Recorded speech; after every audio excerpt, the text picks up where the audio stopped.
আর ব্রজবাসীদের সঙ্গেও তিনি আছেন। তাই কৃষ্ণ সবাইকে নিয়ে ওই গোবর্ধনকে প্রণাম করলেন। জয় জয় গিরিরাজ গোবর্ধন প্রীতি প্রেমানন্দে হরি বল।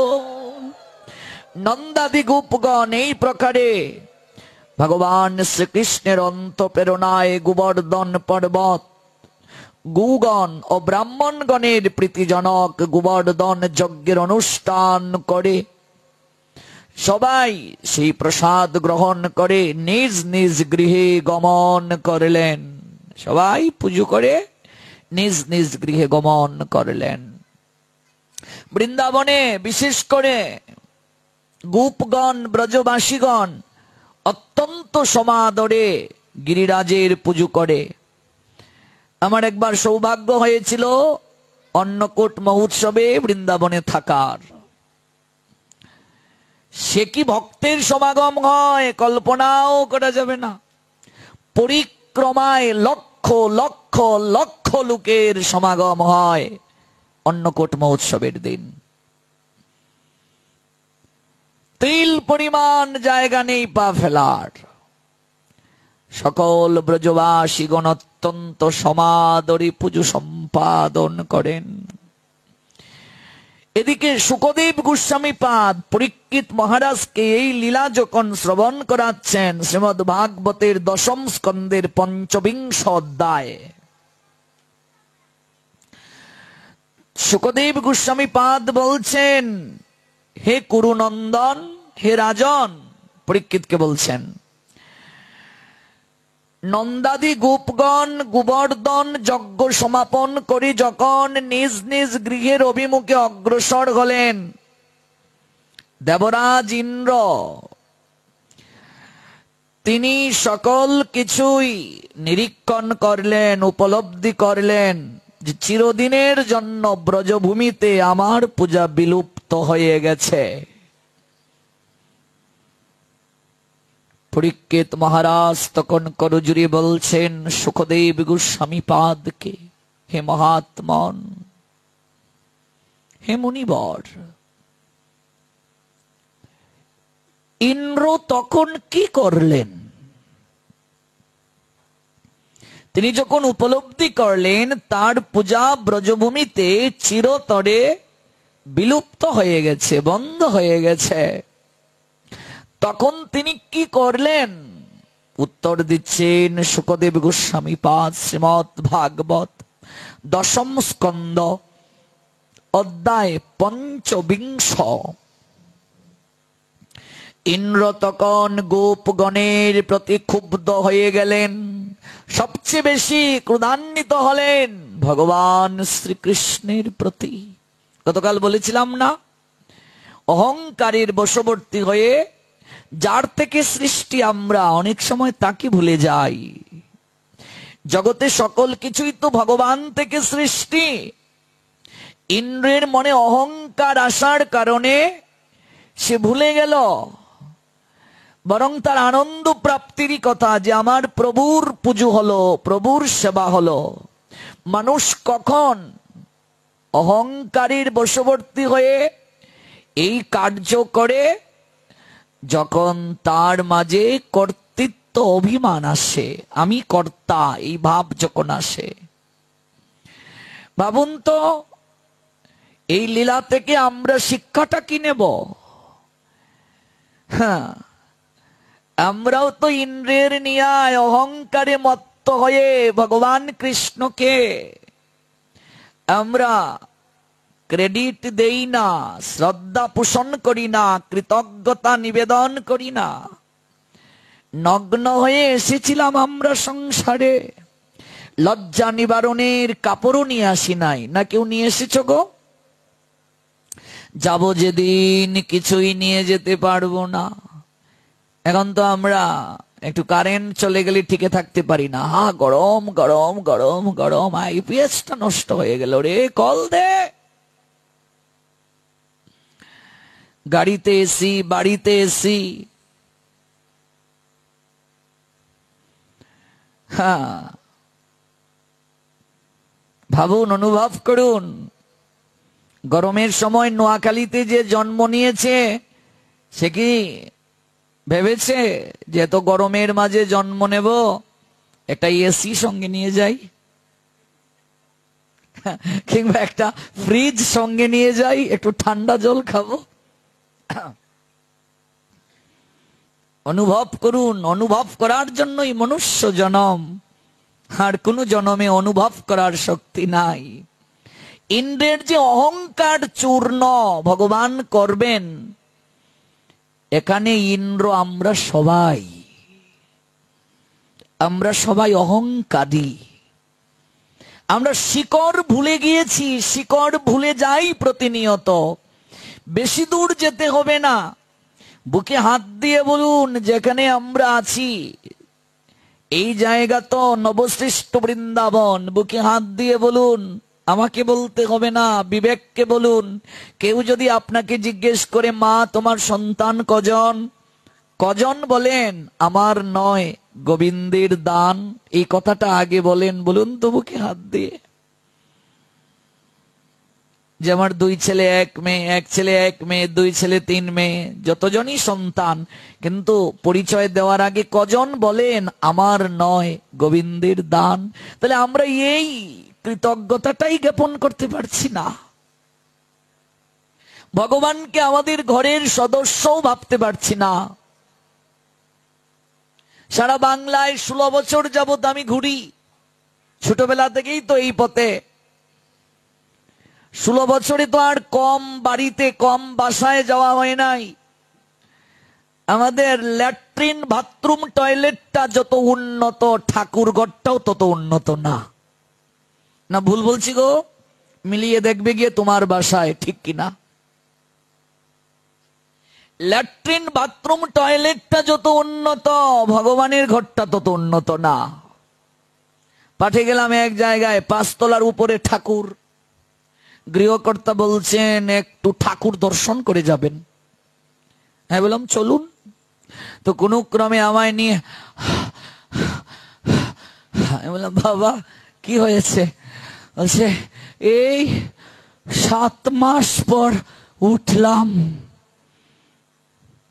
বললাম 7 মাস পর ঠাকুর দর্শন করলেন?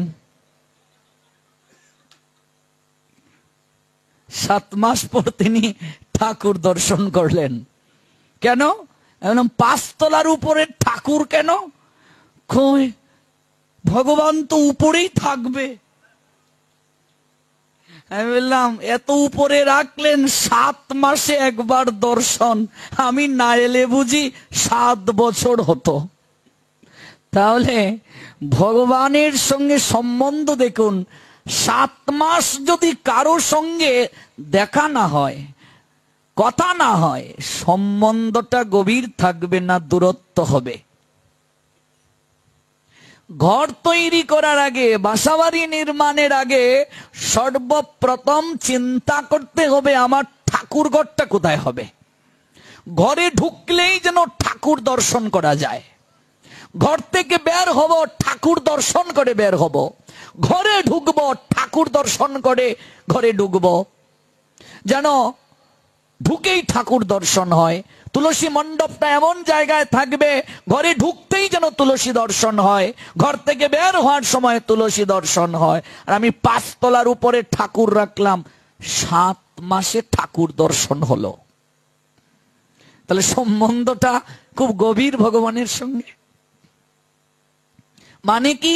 তার মানে হলো প্রথম তলায় নিজে থাকেন, বাকি দ্বিতীয়, তৃতীয়, চতুর্থ সকল তলা ভাড়া, আর উপরে ছাদের মাঝে ঠাকুর। মানে ঠাকুর রাখার জায়গা নাই, কি করবে? ছাদের মাঝেই এক কোণে রেখে দেই। এই হলো আমাদের অবস্থা। আমি একটা বাসায় গিয়েছি, নাম বলতে চাই না, কাউকে ছোট করতে চাই না, ইন্টারনেটে প্রচার হচ্ছে। মা বলছেন, বাবা, গৃহকর্ত্রী মা বলছেন আমাদের এখানে থাকার কোনো সমস্যা নেই, আপনি কৃপা করে এসে আমাদের এখানে থাকবেন। এই দেখুন, আমরা স্বামী স্ত্রী আর একটাই ছেলে, 3টা রুম ফাঁকা, থাকার কোনো সমস্যা নেই। 3 রুম ফাঁকা, তো সাধুরা ঘরে ঢুকে প্রথমে যাবে কোথায়? কোথায় যাবে গো? ভগবানের ঘরে। সাধু গুরু বৈষ্ণব গৃহে ঢুকে ভগবানের ঘরে যাবেন। বললাম, মা তোমার ঠাকুর ঘর কোথায় গো? এবার বলছেন, ও ঠাকুর ঘর দর্শন করবেন, তাহলে আসুন। এবার সিঁড়ি দিয়ে উঠলাম। সিঁড়ি দিয়ে উঠে প্রথম তলা, তো দ্বিতীয় তলায় কিছু হয়নি, তো সিঁড়ি দিয়ে উঠে দেখবেন একটা বেলকুনির মতো থাকে, এই জায়গায় ঠাকুর রাখা, কোন ক্রমে একজন ঢোকা যাবে। আমি বললাম, মা তোমার নিচে 3টা রুম ফাঁকা, মানুষ থাকার জায়গা নাই, আর তোমার ঠাকুর এই 3 রুমের মাঝে এক রুমে থাকার সৌভাগ্য প্রাপ্ত হলেন না, বেলকুনির মাঝে ঠাকুর। তোমার গৃহে থাকবো দূরের কথা, এক গ্লাস জল খাওয়াও আমার উচিত না। বিষয়ীর অন্ন খেলে মলিন হয় মন, মলিন মনে কবু না হয় শ্রীকৃষ্ণের শরণ। 3টা রুম ফাঁকা, ঠাকুর থাকার জায়গা নাই। ঠাকুরের জায়গা হলো বেলকুনিতে। বাথরুম টয়লেটটা যত উন্নত আমাদের বাসায়, ভগবানের ঘরটাও তত উন্নত না। আমরাও ইন্দ্ররূপী অহংকারী, আমাদের মাঝে অহংকার হয়। ওই অহংকার এলে কি করে চূর্ণ করতে হয়, এই অন্নকূট মহোৎসবই হলো তার অন্যতম শ্রেষ্ঠ উদাহরণ। যে আমি সব সহ্য করতে পারি, অহংকার কখনো সহ্য করতে পারি না। এই পৃথিবীতে তুমি যা কিছু পেয়েছো আমার থেকেই পেয়েছো। ভগবান বলছেন, তুমি আসার আগেও সংসারটা ছিল, তুমি চলে যাওয়ার পরও সংসারটা থাকবে। তুমি কয়েকদিনের জন্য বেড়াতে এসেছো এই সংসার অতিথিশালায়, আর তুমি সকল কিছু নিজের বলে দাবি করছো, এটাই মূর্খতা। এই কোনো কিছুই তোমার নয়, অতীতে ছিল না। তুমি দেখাশোনার দায়িত্ব পেয়েছো, ভবিষ্যতে অন্য কারো হয়ে যাবে। এগুলো তুমি কেবল দেখাশোনা করছো। সন্তান, এগুলো তোমার নয়, আমি তোমায় দিয়েছি দেখাশোনা করার জন্য আমানত রূপে। যেদিন তোমার যাওয়ার সময় হবে, বিদায় বেলা ঘনিয়ে আসবে, তারাও তোমার সঙ্গে যাবে না। এটা নাটকের মঞ্চ সংসার। নাটকের মঞ্চে মনে করুন কোনো একটা মেয়ে আপনার স্ত্রীর অভিনয় করলেন, আপনাকে জড়িয়ে ধরলেন, কাঁদলেন, একসঙ্গে ঘুমালেন, গান গাইলেন। মঞ্চ থেকে অভিনয়, মঞ্চ থেকে আপনি নেমে গেলেন। এবার আপনি ওই মেয়েটাকে যদি বলেন, আমার ঘরে চলো, তুমি তো আমার বউ, সমাজ মানবে? মানবে গো? মেয়েটা যাবে? যদি জোর করে নিতে চায় তাহলে হবে কি না? হ্যাঁ, সংসার নাটকের মঞ্চ। অভিনয় করতে গিয়ে আমরা স্ত্রী পেয়েছি, পুত্র পেয়েছি, স্বামী পেয়েছি, কন্যা পেয়েছি। সংলাপ শেষ, প্রস্থান যখন হবে, কেউ কারো সঙ্গে যাবে না। পরীক্ষিত প্রশ্ন করলেন শুকমুনিকে, ইন্দ্র যখন জানলেন তার পুজো ব্রজভূমিতে চিরদিনের জন্য বিলুপ্ত হলো, তখন ইন্দ্র কি করলেন? শুকদেব গোস্বামী পাদ বললেন, ঐশ্বর্য গর্বে অন্ধ দেবরাজ নন্দ আদি গোপগণের উপর ক্রুদ্ধ হয়ে সম্বতর্কাদি প্রলঙ্কর মেঘগণকে আদেশ করলেন তিনি, হে মেঘগণ,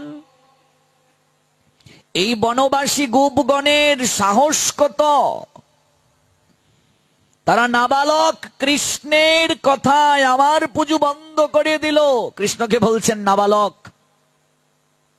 ভগবানকে ইন্দ্র বলছেন এই নাবালক কৃষ্ণের কথায় আমার পূজা বন্ধ করে দিল, আমাকে অবজ্ঞা করে, এত বড় সাহস এই কৃষ্ণের!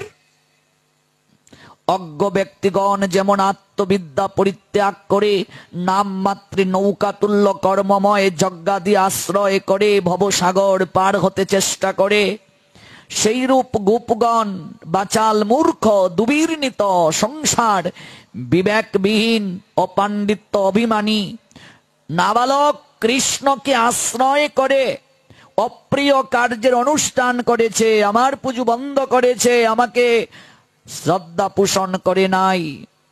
এই সমস্ত ধনমদে অহংকার প্রাপ্ত কৃষ্ণকে সঙ্গে নিয়ে ওই বনবাসীদেরকে উচিত শিক্ষা দান করো, মেঘগণকে আদেশ করেছেন। আর পবনকে বলছেন এত জুড়ে বইতে শুরু করো, ব্রজের একটা ঘরও যেন না থাকে। ওরা তো এমনি জীর্ণ শীর্ণ কুটিরে থাকে, গরিব কাঙ্গাল ওরা, প্রত্যেকটা ঘরের চাল উড়িয়ে নিয়ে যাও। আর কি, আর এমন ভাবে জল প্রদান করতে শুরু করো। মেঘগণকে বলছেন ওই ব্রজবন যেন সমুদ্রের ন্যায় হয়ে যায়, তরঙ্গ সৃষ্টি যেন হয়, ডুবে যায় যেন।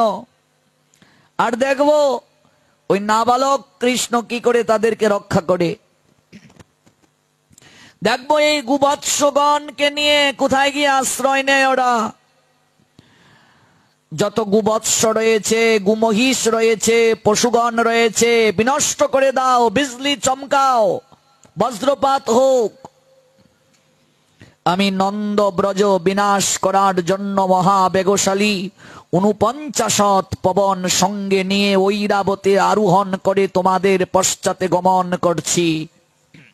শুকদেব গোস্বামী পাদ বললেন, দেবরাজ ইন্দ্র মেঘগণকে এই প্রকার আদেশ করে তাদের বন্ধন মোচন করে দিলে তারা প্রবল বিক্রমে বাড়ি বর্ষণ করে নন্দ গোকুল ব্যতিব্যস্ত করে তুলল। অগণিত বিদ্যুৎ আকাশে উদ্ভাসিত হলো, অশনি গর্জনে শব্দায়িত এবং প্রবল বায়ু বেগে গগনতলে সঞ্চারিত মেঘ সমূহ প্রবল বেগে বৃষ্টি ও শিলা বর্ষণ করতে শুরু করল। মেঘগণ এই প্রকারে নিরন্তর বৃষ্টির বাড়ি দ্বারা বর্ষণ করতে শুরু করল। জল বাড়তে শুরু করছে জলাবদ্ধ হয়ে। আর ঐরাবতে চড়ে স্বয়ং ইন্দ্র পবনকে সঙ্গে নিয়ে এমন করে বাতাস দিচ্ছেন, সবকিছু উড়িয়ে নিয়ে যাচ্ছে। ব্রজবাসীগণ চিৎকার চেঁচামেচি করছেন, কান্না করছেন। কেউ কেউ বলছেন এই নন্দের নন্দনের কথা শুনতে গিয়ে আমাদের এই অবস্থা হয়েছে। আমাদের মাঝেও এমন আছে, মানত করা তো ঠিক নয় আমরা বলি। এবার আপনি পাঁঠা মানত করেছেন, আমরা বললাম মাগো মানত করা তো ঠিক নয়। কলিযুগে মহাপ্রভুর প্রেম ধর্মের যুগে রক্তের হুলি বন্ধ করাই শ্রেয়। এবার মনে করুন পাটা যদি বলি না দিয়ে অন্য কিছু করে, একটা কিছু যদি অঘটন হয়, দেখছনি গো দেখছনি ঈশা আলীর মা, হ্যাঁ এই ফাড়াটা না দেওয়ার কারণে আমরা এই তৈছে গো এই তৈছে লেগেই হয়ে গেছে গা। মানে আমাদের মন স্থির নয়, একাগ্র নয়। কেউ কেউ বলছেন এই নন্দের নন্দনের কথা শুনতে গিয়ে আজকে আমাদের এই অবস্থা হয়েছে। আমরা যদি ইন্দ্রের পূজা করতাম তাহলে আজকে আমাদের এই দুর্দশা হইতো না। কেউ চিৎকার চেঁচামেচি করছেন, কান্না করছেন।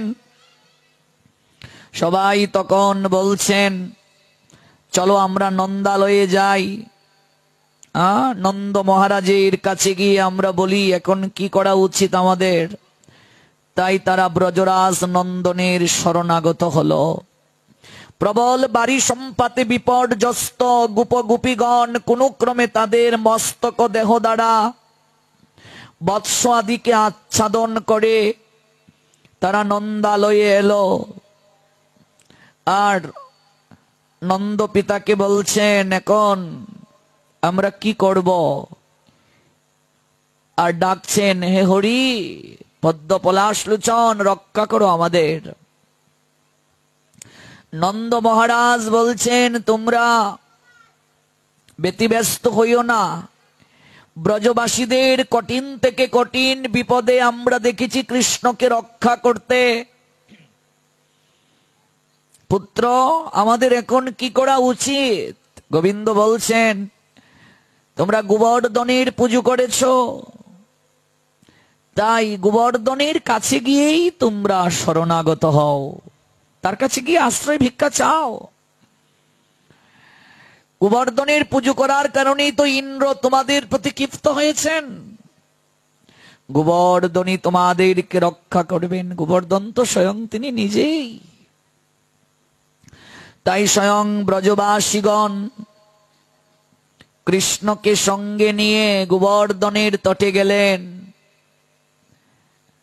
নিজে ভগবান, কিন্তু জগৎকে শিক্ষা দিচ্ছেন, হে গোবর্ধন, কৃপা করে আপনি আমাদের রক্ষা করুন। অভিমানী ইন্দ্রাদি দেবগণের ঐশ্বর্য গর্ব আপনি খর্ব করুন, আপনি রক্ষা করুন কৃপা করে। সকল গোপগণ কান্নাকাটি করছেন। ভগবান তখন বলছেন, একটুও ভয় পাওয়ার কিছু নেই, গোবর্ধন অবশ্যই কৃপা করবেন আমাদের। এই বলে স্বয়ং ভগবান কনিষ্ঠ অঙ্গুলি দ্বারা গিরি গোবর্ধনকে তুলে ধরলেন। জয় জয় গোবর্ধন দারি গিরিধারী ভগবান প্রীতি প্রেমানন্দে। হরি হরি বলো মন, জয় জয় শ্রী রাধে। গোবর্ধনকে প্রণাম দিয়ে দেখুন তিনি ক্রেডিট দিচ্ছেন গোবর্ধনকে, বলছেন, হে গোবর্ধন, কৃপা করে আপনি ঊর্ধ্বলোকে আপনি অগ্রসর হন, যেন আপনার নিচে আশ্রয় নিতে পারি। প্রণাম দিয়ে কনিষ্ঠ অঙ্গুলি দ্বারা গোবর্ধনকে তুলে ধরলেন। আচ্ছা, আপনাদের মনে প্রশ্ন জাগতে পারে না, নন্দ পিতা, নন্দ মহারানী, ব্রজবাসীগণ যখন দেখলেন এত বড় গোবর্ধনকে 7 বছরের বাচ্চা কনিষ্ঠ অঙ্গুলি দ্বারা তুলে ধরলো, কখনো তাদের মাঝে কি সন্দেহ জাগে নাই যে কৃষ্ণ কি সত্যি আমাদের ছেলে না অন্য কেউ? এরকম কি কেউ করতে পারে? এখানে যদি একটা অলৌকিক কেউ গুণ দেখায় আমাদের মাঝে, তখন প্রশ্ন জাগবে না? সাধারণ মানুষের তো এটা করা সম্ভব না। যশোদা কিংবা নন্দ মহারাজের মনে মাঝে মাঝে এরকম দৃশ্য দেখার পর অনুভব হয় যে কৃষ্ণ আমাদের পুত্র না, ভগবান। কিন্তু বাৎসল্য প্রেমটা যখন প্রগাঢ় হয় তখন তারা ভুলে যান ভগবত্তা, তখন বলেন কৃষ্ণ আমার ছেলে। মাঝে মাঝে ভাবটা আসে, কিন্তু প্রগাঢ় বাৎসল্যের কাছে বেশিক্ষণ টিকে না। সকল ব্রজবাসীগণ সবাই এসে গোবর্ধনের নিচে আশ্রয় নিলেন। কয়দিন তুলে ধরলেন গোবর্ধন? 17 দিন, তাই তো? ও আচ্ছা, আমি তাহলে ভুল বলে ফেললাম। 7 দিন 7 রাত কনিষ্ঠ অঙ্গুলি দ্বারা গোবর্ধনকে ভগবান তুলে ধরলেন। সবাই বিস্মিত হলো। 6 দিন যখন গোবর্ধন পর্বত এমন ভাবে তুলে ধরলেন, যশোদা তখন সখাদেরকে বলছেন, রে শ্রীদাম, এই সুবল, মধুমঙ্গল, তোদের কি একটুও দয়া মায়া নাই? আমার বাছা এই 6 দিন যাবত এই পর্বতটাকে তুলে ধরছে, একটু তোরা ধরে একে একটু বিশ্রাম দে না, রেস্ট দে। প্রথম যখন তুলে ধরলেন তখন তো যশোদা অবাক হলেন, এটা সম্ভব? কিন্তু দেখো, আবার বাৎসল্য প্রেমে ভগবানের যে সত্তা, এটা হৃদয় মাঝে বিলুপ্ত হয়ে গেছে। কৃষ্ণ আমার সন্তান, এই ভাবটা এসে গেছে। বলছেন, তোরা একটু একটু চেষ্টা কর না, একটু তুলে দিয়ে তাকে একটু বিশ্রাম দে না, আমার ছেলেটা কত কষ্ট হচ্ছে তার। গোবিন্দ মনে মনে হাসছেন। সব সখাগণ আর গোপগণ মিলে বলছেন, কানাই তুই একটু ছাড়, আমরা তোকে একটু হেল্প করি, সাহায্য করি তোকে। ভগবান হাসছেন, আচ্ছা ঠিক আছে তোরা ধর। এবার যখন গোবিন্দ শুধু আংশিক একটু, সবাই একেবারে সখারা হুমড়ি খেয়ে গিয়ে পড়ল। গোবিন্দ মনে মনে বলছেন, এখনো তো কিছুই দেইনি, এতেই এই অবস্থা। যশোদার বাৎসল্য প্রেমটা দেখুন কেমন। বলছে, আমার ছেলেটার কত কষ্ট হচ্ছে রে, তোরা একটু ধর না। 7 দিন 7 রাত তুলে ধরলেন। ইন্দ্র উপলব্ধি করতে পেরেছেন, প্রবল বর্ষণ দেওয়ার পরও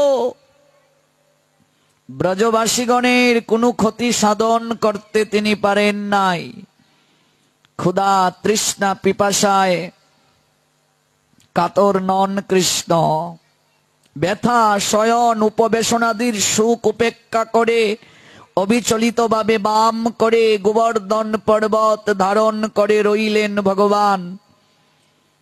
ভগবান কৃষ্ণেরই অচিন্ত মহাশক্তি বৈভব দেখে ইন্দ্র পরম বিস্মিত হলেন। নষ্ট গর্ব ও ভগ্ন মনোরথ হয়ে মেঘগণকে প্রতিনিবৃত্ত করলেন। তখন আকাশ মেঘ শূন্য হলো, সূর্য বিম্ব প্রকাশিত হলো, বৃষ্টি ঝটিকাটি নিবৃত্ত দেখে গোবর্ধনধারী শ্রীকৃষ্ণ গোপগণকে বললেন, হে গোপগণ, আপনারা এখন স্ত্রী বালক গো ধনাদি সহ গিরিবর্ত হতে নির্গত হন। এখন আর কোনো ভয় নাই, বৃষ্টি ঝটিকাদি নিবৃত্ত হয়েছে, যমুনা মানস গঙ্গাদি নদী জল শূন্য প্রায় হয়েছে। হে ব্রজবাসীগণ, আপনারা এবার নিজ নিজ গৃহে গমন করুন, গমন করুন। যশোদা কুলে তুলে বলছেন, বাছা আমার, তোর কত কষ্ট হয়েছে সোনা। হ্যাঁ, 7 দিন 7 রাত আপনারা তো 21 কিলোমিটার গোবর্ধন পরিক্রমা করতে যান, কিন্তু গোবর্ধন মূলত 21 কিলোমিটার ছিল না, আরো অনেক ছিল। গোবর্ধন পর্বতের উপর একটা অভিশাপ ছিল যে ধীরে ধীরে ক্ষয়িষ্ণু হয়ে যাবে গোবর্ধন। কলিযুগের শেষ প্রান্তে গোবর্ধন মাটির সঙ্গে মিশে যাবে। আপনাদের মনে প্রশ্ন জাগতে পারে না, গোবর্ধন পর্বত এমন কি সৌভাগ্য করেছিলেন যার কারণে গোবিন্দ গোবর্ধন পর্বতকে কনিষ্ঠ অঙ্গুলি দ্বারা তুলে ধরলেন, আর এই গোবর্ধনের তটে স্বয়ং শ্রী গোবিন্দ মনমনা সকল ব্রজ ভক্তদেরকে নিয়ে আশ্রয় নিয়ে গোবর্ধন পর্বতকে তিনি ধন্যাতি ধন্য করলেন। তিনি স্বয়ং গোবর্ধনের মাঝে আবিষ্কৃত হলেন। এই লীলাটা কাল শ্রবণ করাবো। যখন ব্রজবাসীগণ চলে গেলেন গৃহে, গিয়ে তারা ভাবছেন, না, এ বিস্ময়কর ব্যাপার। নন্দ পিতার, নন্দ মহারাজের ব্রজরাজ যিনি, তার পিতা অত্যন্ত সৌভাগ্যবান, এমন পুত্রকে প্রাপ্ত হয়েছে যে, কিন্তু এই পুত্র, আমরা যাকে গোপাল, আমরা যাকে কৃষ্ণ, আমরা যাকে কানাই বলে আদর করি, সে সাধারণ কেউ নয়। এত বড় পর্বতটাকে কনিষ্ঠ অঙ্গুলির দ্বারা ধারণ করা কোনো মনুষ্য জীবের পক্ষে সম্ভব নয়। দেখুন, সঙ্গে সঙ্গে বাৎসল্যটা একটু স্খলন হয়ে গেছে। তাই তারা বলছে, নিশ্চয়ই ও মনুষ্য নয়। তাই তারা সবাই নন্দ মহারাজের আলোয় এসে বলছেন, আমাদের মনে সংশয় জেগেছে, কৃষ্ণ কে? কৃষ্ণ সাধারণ কেউ নয়, কৃষ্ণ কে? তখন নন্দ মহারাজ বলছেন, হে গোপগণ, গর্গাচার্য আমাকে বলেছিলেন, যা আমি আপনাদের নিকট তাই শ্রবণ করাচ্ছি। যখন গর্গাচার্য তার কুষ্টিকে বিচার করলেন, তখন তিনি বলেছিলেন, এই পুত্র স্বয়ং নারায়ণের অংশ সদৃশ, এ সাধারণ কেউ নয়, সর্বক্ষমতার অধিকারী সে হবে, জগতে প্রসিদ্ধ হবে সে, সকল অসুরকে বিনাশ করবে সে, জগতে কীর্তি স্থাপন করবে সে। আমাকে বলেছিলেন পরম সৌভাগ্যের কারণে, পূর্ব জন্মের সাধনার কারণে হে নন্দরাজ তুমি এই সন্তানকে প্রাপ্ত হয়েছ। মাঝে মাঝে আমারও সংশয় হয়, গোপগণ আমি কি সত্যি কৃষ্ণের পিতা? ভয় হয় আমার, আমি কোনোদিন কৃষ্ণ হারা হব না তো? এত প্রেম, এত বাৎসল্য, এত আদর, এত সুখ আমার কপালে সইবে তো? মাঝে মাঝে আমিও কাঁদি, ঘুমের ঘুরে চিৎকার দিয়ে উঠি, এই বুঝি কৃষ্ণ আমায় ছেড়ে চলে গেল? এই বুঝি আমি আর বাবা ডাক শুনতে পারছি না? মাঝে মাঝে আমার সংশয় হয়। কিন্তু এই পুত্র সাধারণ কেউ নয়। জানি না সারাটা জীবন আমি সেই বাৎসল্য রস আস্বাদন করতে পারবো কিনা। নন্দের এই সমস্ত বাক্যে ব্রজবাসীগণ গর্গাচার্যের অভিপ্রায় জানতে পারলেন। ভগবান কৃষ্ণের গোবর্ধন ধারণাদি কার্যে তাদের আর বিস্ময় রইল না। তারা পরমানন্দে অভিনন্দন জানিয়ে নিজ নিজ গৃহে গমন করলেন। এবার শুকদেব গোস্বামীপাদকে পরীক্ষিত মহারাজ প্রশ্ন করলেন, হে মহাত্মন, ইন্দ্র তার ভুল কি বুঝতে পারলেন? উত্তর দিচ্ছেন শুকদেব গোস্বামীপাদ, ইন্দ্র তখন সুরভি গাভীকে সঙ্গে নিয়ে ভগবান কৃষ্ণের চরণে শরণাগত হলেন। সামান্য নাবালক, এই যে বুদ্ধি ছিল, এই যে অবজ্ঞা করেছিলেন তিনি কৃষ্ণকে, এই জন্য তিনি অত্যন্ত লজ্জিত হয়ে কৃষ্ণের চরণে এসে শরণাগত হলেন, লুটিয়ে পড়লেন। প্রভু, আমি ত্রিভুবনের ঈশ্বর, আমার অভিমান ছিল, আমি বৃষ্টিতে জল দেই বলে তৃণলতা গুল্ম উৎপাদিত হয়, কিন্তু এই শক্তি যে আমি তোমার কাছ থেকেই প্রাপ্ত হয়েছিলাম আমি সেটা ভুলে গিয়েছিলাম। আমি নিজেকেই কর্তা জ্ঞান করেছিলাম। হে ভগবান, আপনি শান্ত, সপ্রকাশ, রজস্তমবিহীন বিশুদ্ধ সত্য স্বরূপ। আপনার আমাদের মতো মায়াময় অজ্ঞানমূলক সংসারে বন্ধন নাই। হে সর্বেশ্বর, আমাদের নিয়ায় ভ্রান্ত জীবের সংসার বন্ধন জনিত এবং পুনরায় সংসার বন্ধনের কারণ স্বরূপ যে সমস্ত কাম লোভ আদি দেহ ভ্রমচিহ্ন দেখা যায়, আপনার তাহা সম্ভবপর হতে পারে না। তবু আপনি ধর্ম সংস্থাপন এবং খল নিগ্রহের জন্য দণ্ড ধারণ করে থাকেন। আপনি জগতের পিতা, আপনি গুরু, আপনি নিয়ন্ত্রা। আপনার শাসন লঙ্ঘন করিবার শক্তি জগতে কারো নাই। আপনি হাকিম হয়ে হুকুম করেন, আপনি সকল কিছুর কর্তা, আপনি ভোক্তা, আপনি সকল কিছু। আপনি কৃপা করে এই মূর্খকে ক্ষমা করে দিন।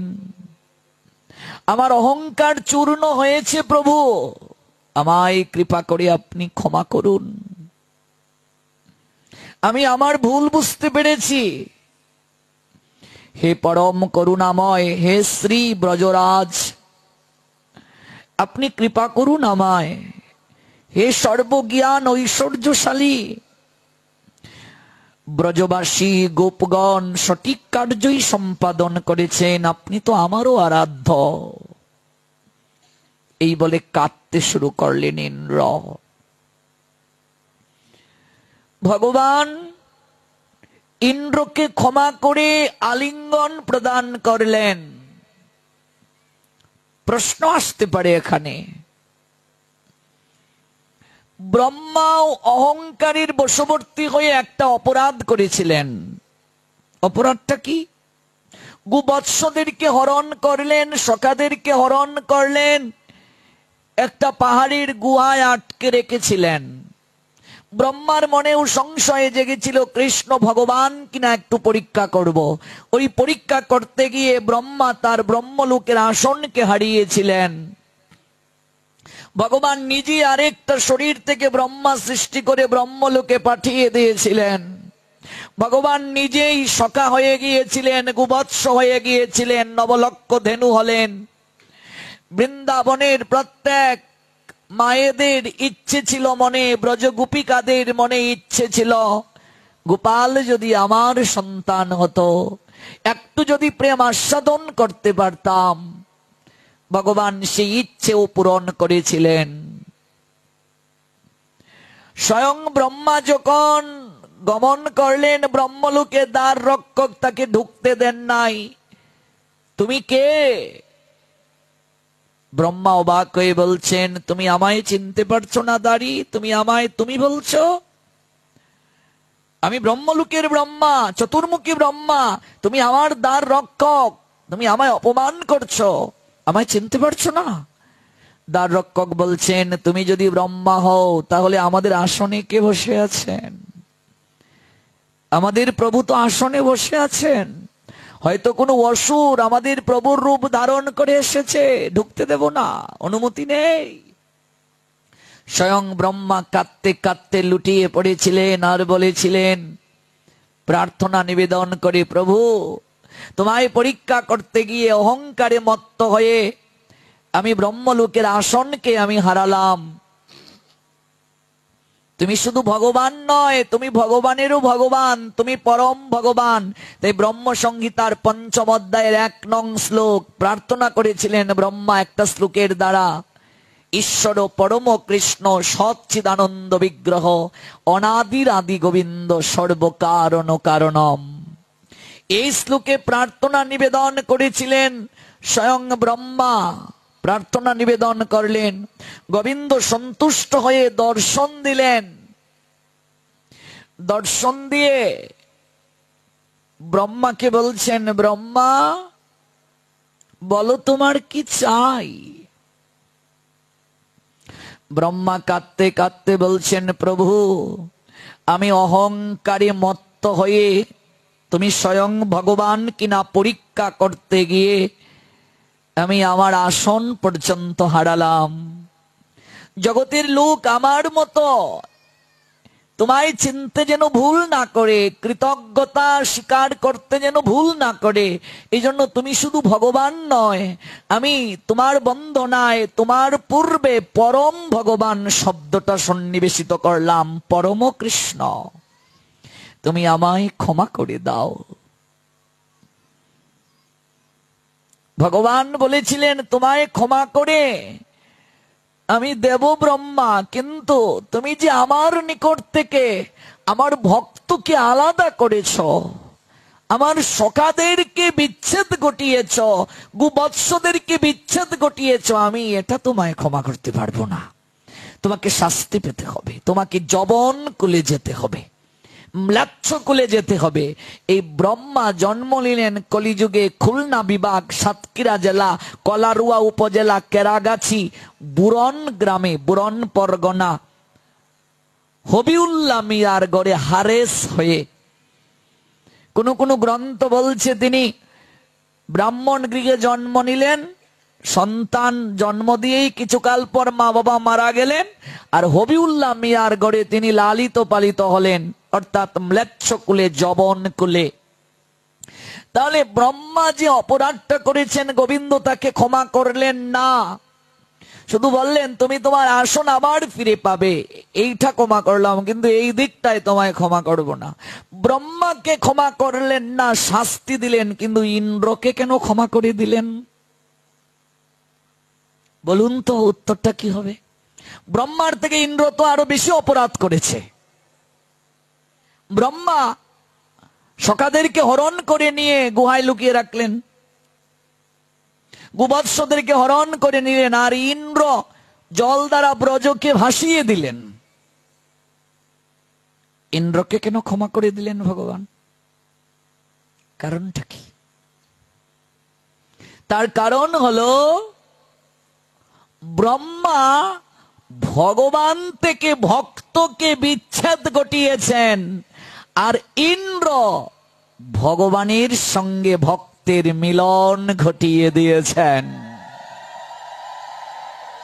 ব্রহ্মা ভগবান থেকে ভক্তকে বিচ্ছেদ ঘটিয়ে দিয়েছেন, আর ইন্দ্র ভগবানের সঙ্গে অপরাধ করেও ভক্তকে মিলন ঘটিয়ে দিয়েছেন। ভগবান বলছেন, কেউ যদি দুষ্কার্য সম্পাদন করেও ভক্তের সঙ্গে আমাকে মিলন ঘটিয়ে দেয়, আমি এত ভক্ত বৎসল, আমি ভক্তকে কাছে পাওয়ার লোভে সেই ব্যক্তির ভুল পর্যন্ত, অপরাধ পর্যন্ত আমি ক্ষমা করে দেই। ভক্ত আমার মাতা পিতা, ভক্ত আমার গুরু, ভক্ত আমার নাম রেখেছে বাঞ্ছা কল্পতরু। ইন্দ্রকে বলছেন, ইন্দ্র তুমি যে অপরাধ করেছ, এই অপরাধ আমি তোমায় ক্ষমা করে দেব একটা কারণে। তুমি 7 দিন 7 রাত এই যে প্রবল বেগে বৃষ্টি দিয়ে ব্রজবাসীদেরকে তুমি কষ্ট দিয়েছ, এটা অনেক মারাত্মক অপরাধ, কিন্তু আমি তোমায় ক্ষমা করে দিচ্ছি এই জন্য, কারণ এই 7 দিন 7 রাত ভক্তগণ যেভাবে আমায় কাছে পেয়েছে, আমি যেভাবে ভক্তকে এত কাছে পেয়েছি, আমি আর কোন সময় ব্রজধামে একসঙ্গে একইভাবে এতটা সময় ভক্তকে এত কাছে পাইনি।